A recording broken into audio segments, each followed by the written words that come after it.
the scars are there. As a guy or as a man, you think that the scars are just a way of life.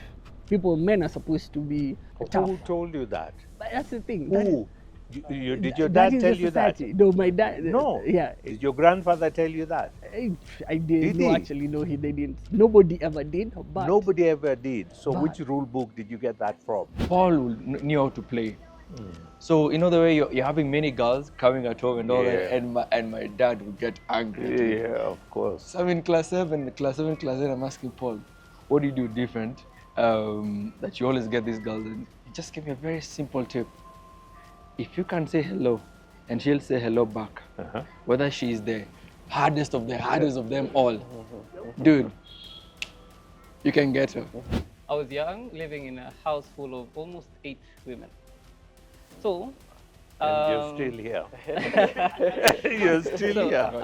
so I was very young. I used to play outside with the boys, come home in late. So it made me, toughened me up because now I was playing with the boys and I wasn't in the house with the women. But looking Are at women it, soft? yeah, Are some women are soft? soft. What is common about traveling anywhere is that even though you're going the same trip to Mombasa, you'll never step on the same piece of soil.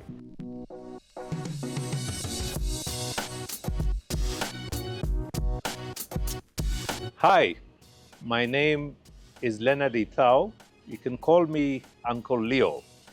I'm here following on the International Men's Day, and more importantly, the talk about men's mental health, that I'm here to have a fireside chat with some fine young gentlemen so that we can share our journeys, our experiences, and hopefully share with you something positive that may be helpful to you. Welcome. Hi guys, welcome home. Thank you. Yeah, I think we can start with a round of introductions. That would be good. So my name is John Kelvin, and honestly, I'm very proud to be part of this, and I'm looking forward to gather some insights from you, and also from my own personal experience, maybe share a few perspectives of how I've been handling, my mental health throughout the year. Yeah. Hello, my name is Andrew, and I'm a digital or creative designer. Happy that today is a day that we men get to talk because we don't get this chance. It's rare to find such an opportunity to get, and even your time, which is very expensive to find, and to sit down and have a fine gentleman talk to us young boys.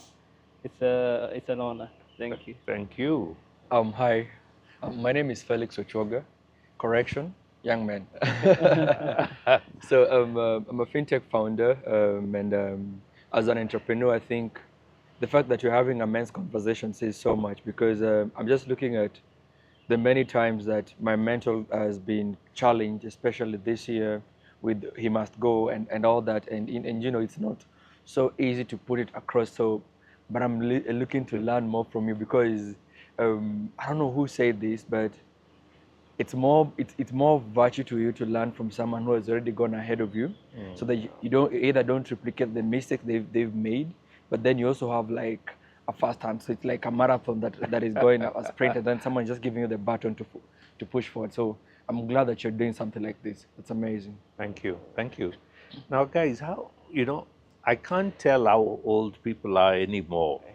Are you guys 20s, 30s, 40s, 50s? Yeah. Just thereabout. What? I'm 27 years. Wow.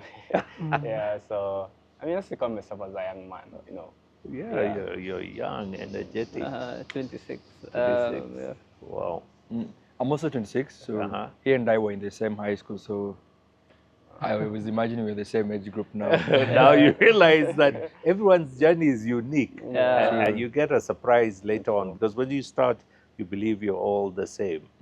I'm 63 this year, so even more than twice. And I tell you, the funny thing is that you only tell your age when you look in the mirror and when you try and exert yourself beyond the limit. If I try and run or I try and do something, but otherwise, I feel the same way I felt this as I do now. I feel the same shyness in certain situations, the same as I was then, as in now. So really, the body it evolves, it moves, it changes, but the mind somehow remains safe within that throughout those years. That you occupy a body that is moving, but the mind, yes, it moves, but it moves at a different speed, perhaps.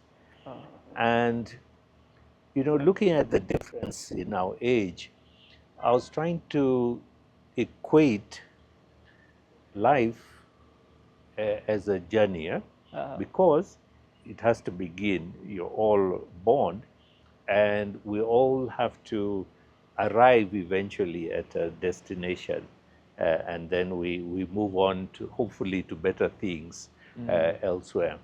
And I was thinking about equating it to a journey, let's say to Mombasa. A journey to Mombasa, but let's say 150 years ago, so when our ancestors were trading. Yeah, my ancestors came from nearby here, Ukambani, and they used to do a lot of trading of ivory and thing, and I think even slaves back in the day. And so they used to journey, and that journey of business or life used to take them through a lot of adventures, situations, and so on, just like in our lives. I wake up today, it's an ordinary day, nothing happens. I wake up today, something interesting happens. Another day, something dangerous happens, and so on. And so we are each trying to navigate our life to end up at our destination. Some of us have a longer journey than others, as we know. We all have different lives, and you realize even our ages are different. They can never be exact. Everyone's unique. But what is common about traveling anywhere is that even though you're going the same trip to Mombasa, you'll never step on the same piece of soil. Even if I'm next to you, my experience will always be different. My experience will always be unique. Even where I look, I might look to the right and you look to the left. The view and the experience is different. But being in separate houses, even our all-round experience of the journey is different. But something common about it, if you were our ancestor going to Mombasa, what would you do to ensure that you survive that journey and that you don't lose your commodities that you're out to sell? What would you do? Would you just travel blindly? No. What would you do? Plan for trip. You'd plan for the trip. Yeah. What would you carry? I mean, you have to think of the essentials, maybe a few clothes. Yes. Essentials, even the common things I think people underestimate, could be a toothbrush, you need there, a simple towel. So to narrow us down to what I said, you need to actually, take a moment and plan, really. I'm traveling for this couple of days. The weather today it's really sunny, so you need light clothes. Yeah. So it starts off with at least one step plan, as you figure out the next plan. So when are you going for your trip? How long will you be there? But I think what people really need to understand is take steps, don't rush, just one step, you plan. You plan for it. What else would you carry so that, if you meet some funny guys along the route?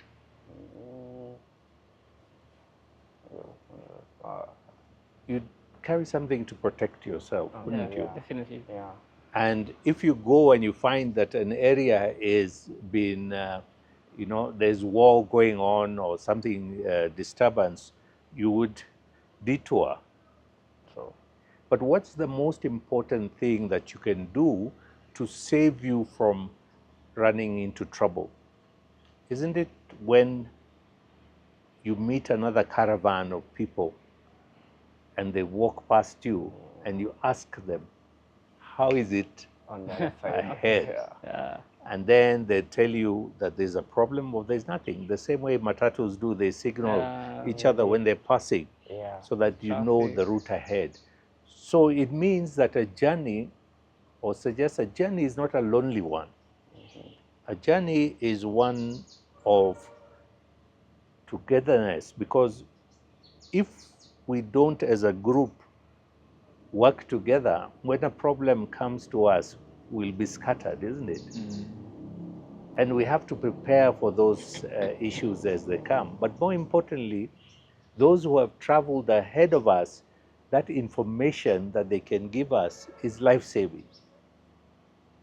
And so in our own lives, when we are born and we start living our existence, don't we need a bit of assistance to protect us from the things that may harm us? We do. If I asked you guys to show us, everyone to show their knees, won't it be full of scars? Yeah, it was. Lessons, lessons. Yeah. But if I got all my scars and I didn't share those lessons with you, you would end up having double before you learn. Isn't it much shorter if I tell you about my issues and scars so that you minimize? You can't bring yours to zero, but it can. Yeah, that's true. Or you can face different ones. Yeah. So why don't we share our scars, our journey? Why don't we give information on the journey ahead and share it with others for their safety? What makes us keep quiet? I'll give one example personally, and then I come over to you guys so that we're sharing, isn't it? Yeah. Okay. When I went to high school, Form 1, it was the first time I left home and I went to boarding school. And so there were big boys from Form 2 to Form 6, guys with beards like yours, I mean, for the first time. And the growing up with my brothers and sisters was a fun time and everything. In school, primary school, I had friends, and there was no bad blood or misbehavior between people.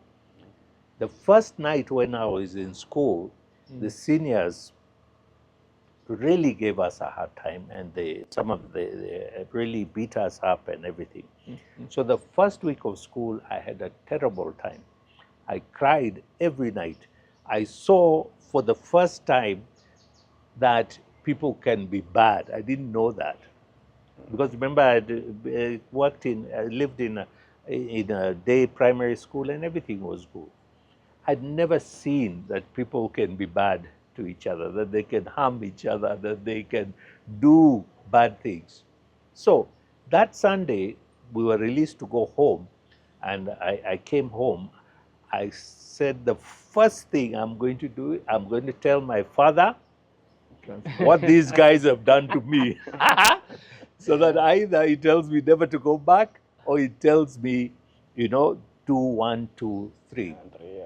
When I got home and I saw him and I was about to start my story, he smiled because he must have thought I had a wonderful time the week. Now, because of that smile, because I felt that for me to report what had been done to me that week would make me not look man enough. He asked me, how was your week? What did I reply? Good. It was good. Good. And all the went back inside of me because I had so much to tell. Now, I went back to school the same day and I survived somehow and I thrived and I got through that. But one regret that I have is that was my unique opportunity to open up to my father, who is now deceased, to cry. And then it would have prompted him to open up also and give me his own experience of how he navigated between, when you go from being within a family setting into another setting, the challenges that he had. But because I didn't open, there was no need for him to reciprocate and tell me. And that opportunity has come and gone forever. So I lost it. So I regret something as little, because I would have still gone back to school. I would have still continued with whatever I want to do. But then I would have created a very special connection and also learned, because he would have told me his experience, and that would have helped me later on. Do you feel like it shaped your experiences going further? Yes, it does, and it did, because you find that now you hold back instead of saying things. If I just let it go, then I would have found it easier to let it go in other situations, that thing, because there's nothing wrong in expressing what you feel, because there's an action that caused it, so there should be a reaction to release it, and then you move on without carrying any baggage. Who wants to go next? Now, I'm curious still about your story. Did you make amendments when it came to your children and how you interact with them? Did you try and share different? Yes, when they went to high school, there's the same experience, and not to the extent that we had in those days, but there is a change and there's resistance when you come into new groups and everything. And you let them know that it's okay to cry, it's okay to feel bad, it's okay to feel that you've come into a very unfriendly situation. But by working with it, because your colleagues or your classmates or schoolmates actually feeling the same thing, coming together, and there's confusion everywhere. And eventually it settles and you become lifelong friends, actually, coming out of that. But it's a process. But you find that we don't share a simple thing like that.